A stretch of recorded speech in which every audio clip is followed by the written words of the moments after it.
It's been 26 years since the Rebbe of Chabad passed away, known simply to his followers as the Rebbe. Rabbi Menachem Mendel Schneerson was a towering and charismatic figure in the Jewish world, the seventh Lubavitcher Rebbe with no successor.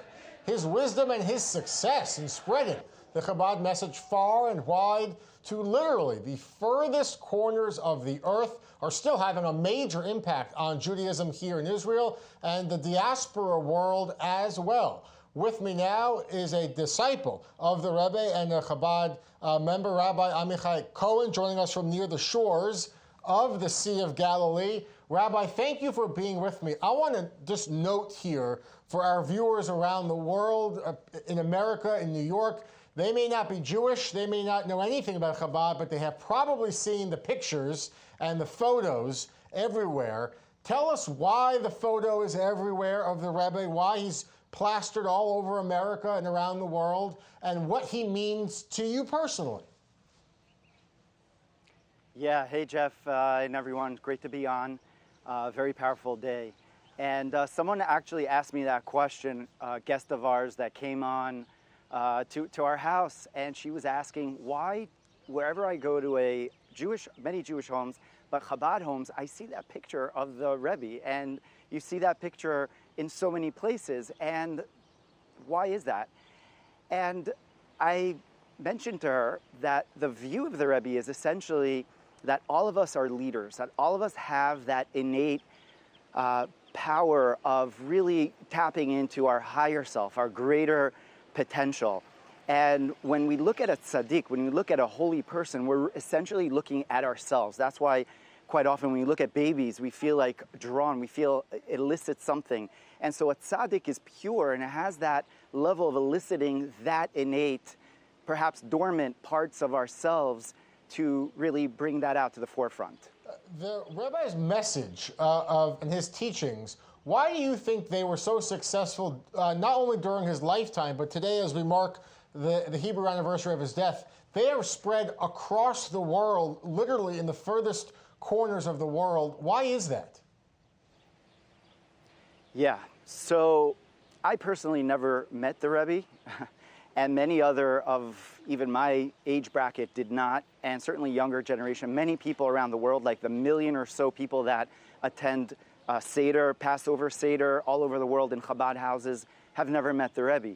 And the powerful message of the Rebbe is essentially a world of inter-inclusion, a world of what is called Mashiach, a world of that there is a better hope for humanity, for mankind. And that is through the spreading of the Kabbalistic, Hasidic insights, as the Baal Shem Tov taught us, because the Chabad dynasty really follows the Baal Shem Tov's novel approach of through spreading the wellsprings, the inner wellsprings of consciousness. That has the effect of also transforming the way that we think and look at each other and look at the world. And so his message is essentially the message of spreading those inner teachings and spreading a better way of interconnection, of communicating with each other through love and through an openness, which we see in so many Chabad houses around the world. That openness. You could be in the middle of Thailand, of India, Peru, anywhere in the world, and there's an open house for you that you could attend and feel that there is a home.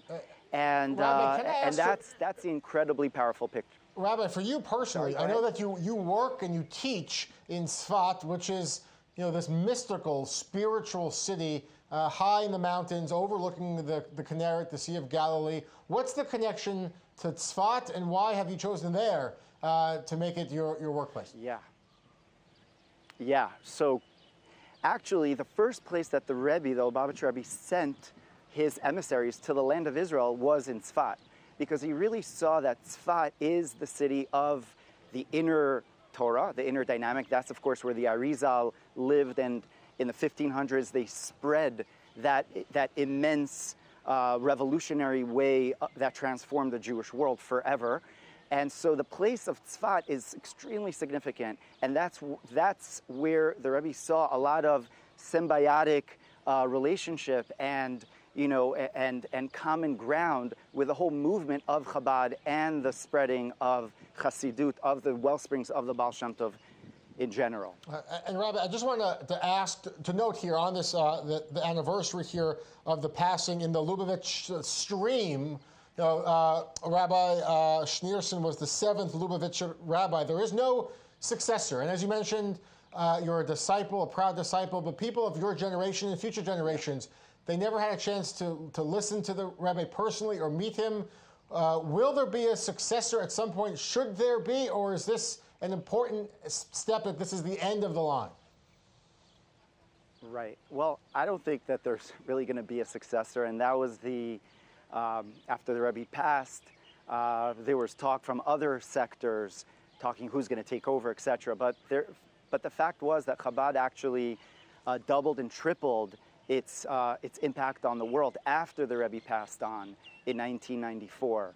And there's a saying that tzaddikim, that holy individuals, are able to do more even outside of their body than they do in their body itself. As it says in Ecclesiastics, that the sun sets and the sun rises, and the Zohar says about that the sun sets means that when the tzaddik is no longer physically with us, he's still affecting from another part of existence, just like the sun is still shining somewhere around the world. And so there's an effect that the world has by that energy, that leadership energy of the Rebbe, not just of what he left when he was alive, but currently from that dimension, which we perhaps don't have an understanding of. A really beautiful thought. Rabbi Amichai Cohen, sir, thank you so much for taking the time with us. Great to have your perspective, Rabbi. Thank you. The founder and director of LiveKabbalah.com.